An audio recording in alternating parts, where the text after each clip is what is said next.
अच्छा तो विनोद बाबू की ऐसा करी दिले काम किना करले কি করলে ना 75% सैलरीटा करी दिलो दान रे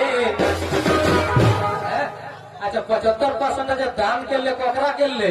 যেটি ইনস্টাগ্রামে নাচো সেটিকে দান নাই করলো যে তাড়ি মাড়ি মাথায় গেল ওকরা দান নাই করলো যে পড়ল লিখল লাগো আর তাকর মধ্যে যে টপ 10 এর হলো ওকরা দান করলে রে ভাইয়া মানে তো আগবে তো উপর আর তো আগু বাড়ে ওই জিনিসটা করিকে গেল